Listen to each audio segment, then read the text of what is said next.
اسمان وتجوي المثل لا مكان دي نازولي هاشمي نبي سلطان دي نازولي هاشمي نبي سلطان دي وعالمي إنسانت لرى رهبار. بسم الله الرحمن الرحيم. الحمد لله رب العالمين حمد الشاكرين، الصلاة والسلام على سيد الأنبياء والمرسلين سيدنا ونبينا وشفيعنا ومولانا محمد وعلى آله وأصحابه الطيبين الطاهرين. قدرمن اوریدونکو د ژوند د لارې د خپرونې مینوالو، السلام علیکم ورحمة الله وبرکاته. ستاسو روغتیا او خوشحالي د پاک رب نه غواړم، په دې هیله چې د صحت او عافیت جامې پر تن ولرئ او خوشحالي مو په برخه وي. دا دی زه محمد یاسین فهیم د ژوند د لارې د خپرونې په وړاندې کولو کې ستاسو په خدمت کې یم. زموږ د نن ورځې د خپرونې موضوع بیا هم زموږ مسلمانی باید څرنګه وي. درنو اوریدونکو، لکه څنګه چې د اسلام مقدس دین د هیلې او د امید دین دی، همدارنګه د اسلام مقدس دین د نصیحت دین دی. محمد رسول الله صلی الله علیه وسلم فرمایی الدین النصیحه، دین نصیحت کول دی. آیا تاسو پوهیږئ چې د دې خبرې معنا څه ده چې نبی کریم صلی الله علیه وسلم فرمایی الدین النصیحه؟ د دې خبرې معنا دا ده چې موږ باید د الله رب العزت لپاره نورو ته نصیحت وکړو او هر هغه شی چې بدلون ته اړ دی د قانون له مخې چې الله فرمایي ان الله لا یغیر ما بقوم حتی یغیروا ما بانفسهم، هغه بدل کړو. نو درنو اوریدونکو، هره ستونزه چې رامخته کیږي د هغې حل اصلاح او نصیحت ته اړتیا لري،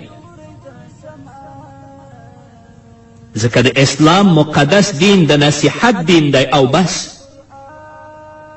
په رښتیا هم چې د محمد رسول الله صلی الله علیه وسلم دا وینا چې فرمایي الدین النصیحه یو جامع او لنډه کلمه ګڼل کیږي، او پیغمبر علیه الصلاة والسلام تل خپلې خبرې په لنډ او ګټور ډول په رسا او جوتې معنا سره وړاندې کړي دي. نو درنو اوریدونکو، یوازې د الله رب العزت د رضا لپاره نصیحت وکړئ. کله کله ځینې کسان پوښتنه کوي څرنګه د الله لپاره نصیحت وکړو، او دغسې نصیحت باید څرنګه وي؟ په ځواب کې باید ووایو چې نصیحت یعنی د هغه چا لپاره د خیر اراده لرل چې د نصیحت او پند وړ ګرځي، که هغه سړی وي یا ټولنه. شاید تاسې پوښتنه وکړئ چې د کس نصیحت کول د امکان وړ کار دی، مګر د ټولنې نصیحت کول څرنګه دی؟ خو زه وایم کله چې تاسو خپل ورور یا خپلې خور ته نصیحت وکړئ، زه هم خپل ورور او خپلې خور ته نصیحت وکړم، او هر کس ګاونډي یا ملګري ته په نصیحت کولو کې هڅه وکړي، په هغه صورت کې ټولنې ته نصیحت شوی دی. تاسو دا ومنئ چې په دې خبره کې هیڅ مبالغه او افراط شتون نه لري. لازمه ده چې موږ د یو بل په نصیحت لاس پورې کړو، ځکه چې په دې طریقې سره نیک اخلاق په ټولنه کې پراختیا مومي. ځکه کله چې تاسو نصیحت وکړئ نو تاسو به دا په ډاګه کړي وي چې د الله رب العزت له دین سره مینه لرئ، او څوک چې نصیحت نه کوي دا معلومیږي چې هغه د الله رب العزت له دین سره مینه نه لري. زموږ په ژوند کې نصیحت ډیر ارزښت لري، او الله رب العزت نصیحت د ټولنې د ستنو د اصلاح او ټینګښت لپاره وسیله ګرځولې. الله فرمایی کنتم خیر امة اخرجت للناس تأمرون بالمعروف وتنهون عن المنکر. الله رب العزت امت محمدی صلی الله علیه وسلم ته خطاب کوي، په نړۍ کې هغه غوره ډله تاسې یاست چې چې د انسانانو د لارښوونې او اصلاح لپاره رامنځته شوې ده. تاسې د نیکۍ امر کوئ او له بدیو څخه منع کوئ. په دې دلیل چې په نیکیو امر او له بدیو منع کوو، یعنی د الله د رضا لپاره یو بل ته نصیحت کوو، غوره خلک یو. که دا کار ونه کړو نو بیا الله رب العزت څخه موږ غوره خلک نه یو. نو درنو اوریدونکو، د دې ښکاره کیدو لپاره چې په واقعیت کې دینداره یاست، باید له نصیحت کولو څخه بې پروایي ونه کړئ. ځکه کله چې تاسو کوم کس یا ډلې ته نصیحت کوئ، په واقعیت کې مو د ټولنې د سویې په اصلاح او ښه توب کې کوشش کړی دی. یو بله مهمه مسئله دلته هم شتون لري. هغه دا ده چې ځینې کسان وایي د نصیحت کولو په وخت کې د مسخرې وړ ګرځم، چاته چې نصیحت کوم هغه ما پورې مسخرې کوي، یا په فلاني ځای کې ما نصیحت وکړه خو زما نصیحت چا ونه منه، یا فلانی سړي ته د نصیحت لپاره لاړم هغه زه وشړلم، پرې نه ښودلم چې زه نصیحت وکړم. داسې خبرې کول ډیره مایوسي او ناهیلي پیدا کوي. هیڅکله تاسو داسې مه وایئ، ځکه چې دغه خبرې د الله رب العزت په وړاندې د منلو دلیلونه نه دي. که دغه ډول وي نو باید څرنګه نصیحت وکړو، څرنګه د الله د رضا د غوښتنو د ادعا رښتینیتوب او سموالی په ثبوت ورسوو، او څرنګه د الله د دین په تړاو خپله مینه څرګنده کړو. تاسو خو د انبیاو علیهم الصلاة والسلام مبارک سیرتونه ولولئ. حضرت نوح علیه الصلاة والسلام به سهار راپورته شه، خپل قوم ته به نصیحت کوه. د دې پر ځای چې د حضرت نوح علیه الصلاة والسلام قوم د حضرت نوح علیه الصلاة والسلام نصیحت ومني، نوح علیه الصلاة والسلام به په کاڼو باندې وویشته، او په ماښام کې به حضرت جبرائیل علیه الصلاة والسلام راغی، نوح علیه الصلاة والسلام به یې د کاڼو نه راوویسته او د هغه زخمونه او د هغه پرهرونه به یې تداوي کول، د هغو درملنه به یې کوله. نوح علیه السلام به د حضرت جبرائیل علیه الصلاة والسلام نه پوښتنه وکړه چې ای جبرائیله سبا زما دنده څه ده؟ حضرت جبرائیل علیه الصلاة والسلام به ورته وویلې څه دې چې نن کړي دا به سبا هم کوي. تر 9,900 کاله پورې حضرت نوح علیه الصلاة والسلام دا وظیفه مخته وړي، خو هغه مایوسه کیږي نه، هغه ناهیلی کیږي نه. که تا چاته نصیحت وکړه هغه ستا نصیحت ونه منه، ته ناهیلی کیږه مه، مایوسه کیږه مه. که د چا لپاره نصیحت ته ورغلې هغه ته وشړلې، پرې نه ښودلې، مایوسه کیږه مه او د خپل د نصیحت او د تبلیغ کار مه پرېږده. ځکه الله رب العزت په نصیحت کې ګڼ شمېر ثوابونه ایښي دي. که موږ او تاسو د چا په خبره او د چا په مسخرو باندې نصیحت پرېږدو نو د دې لویو ثوابونو نه به ځانونه محروم کړو. محمد رسول الله صلی الله علیه وسلم فرمایي 3 ډلې کسان دي چې له ټولو مخکې هغوی جنت ته داخلیږي. په دیو کې اول شهید، دویم چا چې پاکلمني پر خپل ځان تحمیل کړې ده، دریم چا چې په نیکي سره د الله عبادت کړی او خلکو ته نصیحت کړی دی. تاسو ګورئ څوک چې په نیکي سره د الله رب العزت عبادت کوي او خلکو ته نصیحت کوي، الله رب العزت دا په هغو کسانو کې راولي چې هغوی په لومړي ځل جنت ته داخلیږي. کوم کس چې نورو ته نصیحت کوي د هغې لومړنۍ ډلې په کتار کې ځای لري چې جنت ته داخلیږي. شاید څوک ووایي زه لومړنی کس یم چې د لمانځه ادا کولو لپاره مسجد ته ځم. سمه ده، مګر دغسې کس که د الله د رضا لپاره د نورو په نصیحت لاس پورې نه کړي، جنت ته به لومړنی داخلیدونکی نه وي. که 100 وارې جومات ته لاړ شي او منځونه په خپل وخت وکړي چې نورو ته نصیحت ونه کړي، نو دا کس به لومړنی داخلیدونکی جنت ته نه وي. فکر وکړئ درنو اوریدونکو، نصیحت کوونکی د هغه چا په سویه دی چې خپل ځان د الله رب العزت په لاره کې له لاسه ورکړی، یعنې د شهید په سویه دی. نو یو بل ته نصیحت وکړئ او هیڅکله مو وایئ چې زما نصیحت کول به هیڅ اغیز او بدلون رامنځته نه کړي. په الله قسم ستاسې نصیحت کول به ګټور او اغیزمن واقع شي، ولو که 4 یا 5 کاله وروسته وي. که موږ په دې عادت شو چې یو بل ته نصیحت وکړو او د هغه منل هم زموږ په منځ کې رواج شي نو ډاډه اوسئ چې ټولنه به ډیر زر بدله شي. راځئ څو له یو بل سره په دې روایت کې غور وکړو. د الله د رسول صلی الله علیه وسلم یو ملګري وویل له پیغمبر صلی الله علیه وسلم سره مې په 3 شیانو بیعت وکړه. اول لمونځ کول، دویم د زکات ورکول، دریم د هر مسلمان نصیحت کول. یعنی هر مسلمان ته نصیحت کول. د الله د رسول صلی الله علیه وسلم یو صحابي وویلې د رسول اکرم صلی الله علیه وسلم خواته ورغلم څو محمد رسول الله صلی الله علیه وسلم سره بیعت وکړم. نو ومې ویلې ای د الله رسوله له تا سره د اسلام د اوامرو ترسره کولو بیعت کوم. پیغمبر علیه الصلاة والسلام په بیعت کې دغه شرط ځای که او ویې فرمیل او دا چې هر مسلمان ته نصیحت وکړي.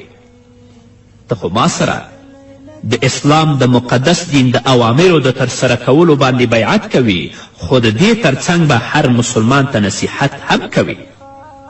نو نصیحت کول دا د هر مسلمان دنده ده چې د مرګ وخته پورې به یو بل مسلمان ته نصیحت کوي. فکر وکړئ که نن ورځ ما او تا د رسول اکرم صلی الله علیه وسلم په وړاندې د عرض کړی و چې موږ غواړو له تا سره بیعت وکړو، محمد رسول الله فرمایل په دې شرط له تاسو سره بیعت کوم چې د الله د رضا لپاره نصیحت وکړئ. آیا تاسو دغه شرط منلو؟ آیا تاسو ځان د الله او د هغه د پیغمبر په پیروي کې مسئول ګڼئ؟ هغه پیغمبر چې موږ ته امر کړی څو په خپله دیني او عملی ژوند کې د الله لپاره یو بل ته نصیحت وکړو. هغه جلیل القدر صحابي چې پیغمبر علیه الصلاة والسلام د هغه په بیعت کې د نصیحت کولو شرط ځای که حضرت رسول اکرم صلی الله علیه وسلم ته وویلې په الله سوګند د مرګ تر وخته به تاسو ته نصیحت وکړم. د رسول اکرم صلی الله علیه وسلم په دې خبره کې هم فکر وکړئ چې فرمایي کوم بنده چې خپل بادار او مشر ته نصیحت وکړي 2 اجره لري. آیا تاسو پوهیږئ چې د دې خبرې معنا څه ده؟ د دې مفهوم دا دی چې رسول اکرم صلی الله علیه وسلم موږ ته دا را زده کوي چې باید کم عمره کسان پاخه عمرو کسانو ته نصیحت وکړي او مشران هم کشرانو ته نصیحت وکړي. کمزوري کسان هم دنده لري چې پیاوړو ته نصیحت وکړي تر دې چې غلام باید د خپل بادار او مشر له نصیحت کولو څخه بې پروا نشي. پیغمبر علیه الصلاة والسلام غواړي چې موږ د حق له ښکاره کولو څخه چپ ونه اوسو او تل د خپلو دیني ورونو ته نصیحت وکړو. همدارنګه نبی کریم صلی الله علیه وسلم فرمایلی دی زما او د هغه څه بیلګه چې الله زه پر هغه ګمارلی یم د هغه سړي په څیر دی چې د دښمن لښکر یې لیدلی دی او د خلکو په منځ کې چیغې وهي چې ما په خپلو سترګو سره لښکر ولید او زه ساتونکی او اخطار ورکوونکی یم چې ستاسو د ژغورنې غوښتونکی یم. نو درنو اوریدونکو له خلکو سره خبرې وکړئ، هغوی ته نصیحت وکړئ. هر کله چې خطا او غلطي ګورئ چوپتیا مه غوره کوئ بلکې هغه ته اخطار ورکړئ او هره غلطي چې تاسو وینئ او کولی شئ د هغه له پیښېدو څخه مخنیوی وکړئ سرغړونکو کسانو ته یادونه وکړئ که په هر ځای کې وي.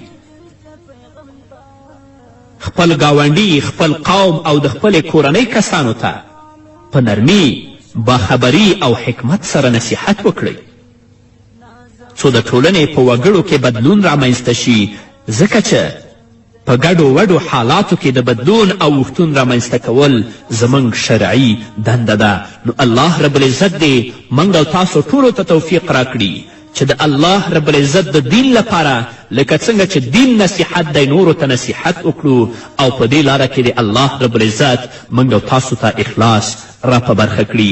په همدې هیله درنو اوریدونکو نور به واورو خو د یوې دمې نه وروسته. اسمانو ته د ملت پر لامکان دی نازولی هاشمي نبي سلطان دی. اسمانو ته د ملت پر لامکان دی نازولی هاشمي نبي سلطان دی. نازولی هاشمي نبي سلطان دی. وعالم انسانیت لر رهبر. درنو اوریدونکو بیا هم زموږ سلامونه او نیکې هیلې ومنئ. په دې باندې هم پوه شئ کوم ملت چې نصیحت کوونکی نه لري ښېګڼې او نیکي یې ترېنه کډه کړې ده.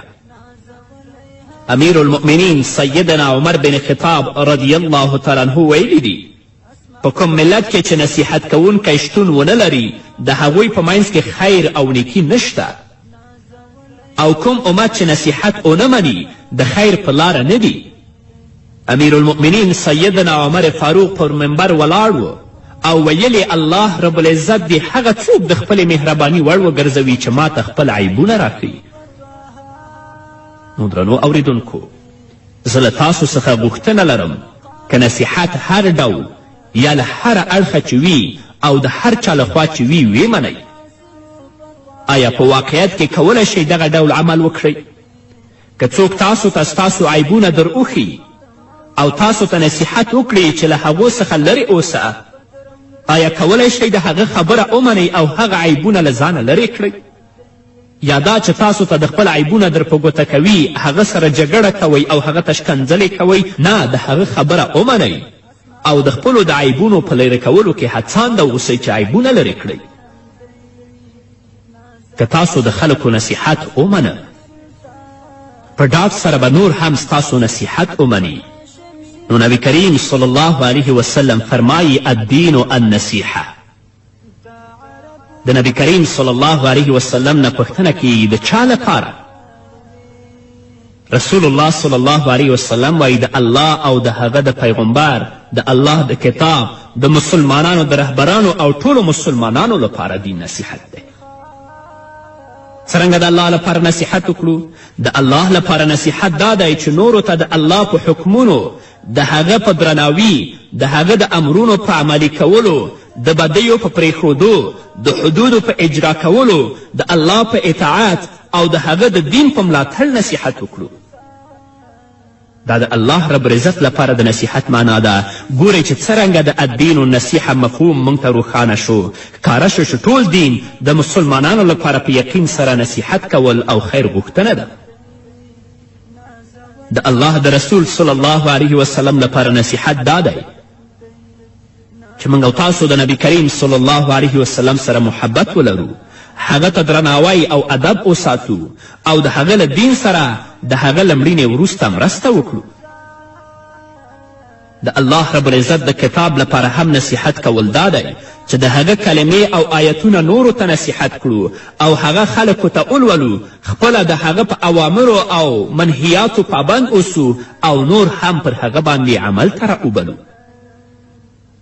نو درنو اوریدونکو پاڅېږئ او هغو کسانو ته نصیحت وکړئ چې ستاسو شاوخوا ته دي، خپلې کورنۍ ته، خپل ګاونډیانو ته، خپلو ملګرو ته نصیحت وکړئ او هغوی ته د هغوی غلطي ور په ګوته کړئ، ځکه چې موږ له هغه امت څخه یو چې نصیحت کول د هغه امت دنده ده. همدارنګه هغه امت چې نصیحت کوونکی نه لري له خیر او نیکي څخه لرې دی. دغه راز هغه امت هم له خیر څخه مخ اړوونکی دی چې نصیحت نه مني. زموږ علماو د نصیحت ځینې شرطونه بیان کړي. لومړی دا چې نصیحت کوونکی باید د هغه څه په اړه چې وایي په صحت او سموالي خبرتیا ولري، څو په خپله خبره کې صداقت او واقعیت ته پیاوړتیا ورکړي.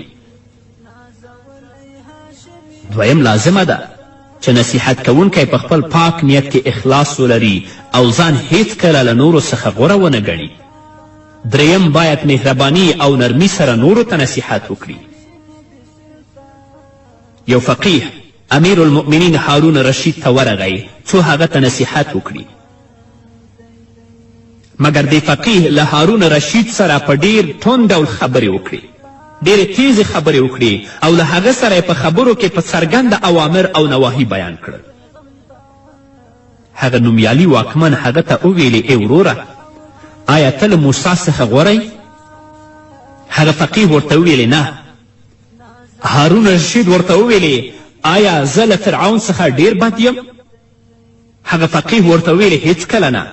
خلیفه وویلې نو دا چې ته له موسی څخه غوره نه یې او زه له فرعون څخه ډیر بد نه یم نو په دې نه پوهیږې چې الله رب العزت موسی علیه الصلاة والسلام ته وفرمایل فقولا له قولا لینا لعله یتذکر او یخشع له فرعون سره په نرمه وغږیږه ښایي چې عبرت واخلي یا ویره او خشوع خپله کړي نو چاته چې تاسو نصیحت کوئ ډیر په نرمي او په حکمت سره به هغه ته نصیحت کوئ دا نه چې په خپل نصیحت کې هغوی ته شکنځلې وکړئ یا د هغوی نه کافران جوړ کړئ نو درنو اوریدونکو زموږ دین دغسې دی او غواړي چې موږ په خبرو او کړو کې ډیر حکمت او لرې لیدنه په پام کې ونیسو په دې کیسه کې هم غور وکړئ امیر المؤمنین هارون رشید د یو شپون له څنګه څخه تیرېده هغه شپون چې پوه سړی و او غوښتل چې امیر المؤمنین ته نصیحت وکړي هغه ته ویلې ای امیر المؤمنینه که تا ته نصیحت وکړم له تا څخه ویریږم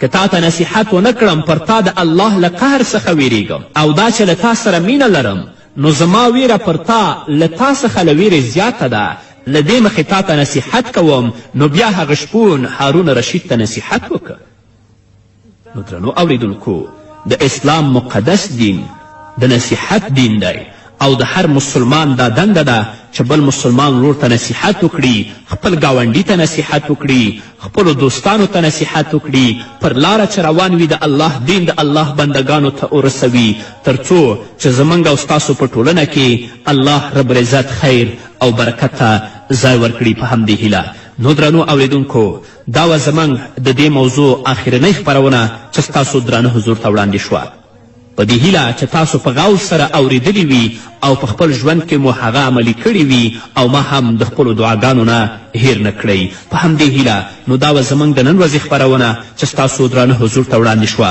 تر بلې خپرونې پورې چې زه بیا هم ستاسو درانه حضور ته راځم تاسو ټول په لوی الله سپارم پاتې ژوند مو نیکمرغه ښاد بریالي او کامیاب اوسئ نازولی هاشم نبی سلطان دا دلو یوی پخت بلا ازال چی تولاری کائنات بجڑال دا دلو یوی پخت بلا ازال چی تولاری کائنات بجڑال عمر دی رهنما د ټول جهان دی نازولی هاشم نبی سلطان دی نازولی هاشم نبی سلطان دی اسمان و تزویل مپر لا مکان دی نازولی هاشم نبی سلطان دی اسمان متزویل مطر لا مکان دی نازولی هاشم نبی سلطان دی نازولی هاشم نبی سلطان دی وعالمی انسانیت لر رهبار وطولی دا انسو جنس پیغمبر انبیاء کی معلوم بلند شان دی نازولی هاشمی نبی سلطان دی اسمان معتزل المطر لا مکان دی نازولی هاشمی نبی سلطان دی نازولی هاشمی نبی سلطان دی رب ستایلی تو یاسر و پتوحای قدر بند مخلوقات د مولای رب ستایلی تو یاسر و پتوحای قدر بند مخلوقات د مولای و بدرم گوری واجلو تخکلا دی نازولی هاشمی نبی سلطان دی اسمانو تجم المطر لا مکان دی نازولی هاشمی نبی سلطان دی نازولی هاشمی نبی سلطان دی دا عربو او عجبو افتخار وی زلید لیلک استور دا سماوی دا عربو او عجبو افتخار وی زلید لیلک استور دا سماوی فتوح پاکی بدر کلیس بالقرآن دی نازولی هاشمی نبی سلطان دی نازولی هاشمی نبی سلطان دی اسمانو تزم المطر لا مکان دی نازولی هاشمی نبی سلطان دی نازولی هاشمی نبی سلطان دی دا دلو یومی وقت دلا ازال چی تولاری کائنات بجڑال دا دلو یومی وقت دلا ازال چی تولاری کائنات بجڑال عمر دی رہنما د ټول جهان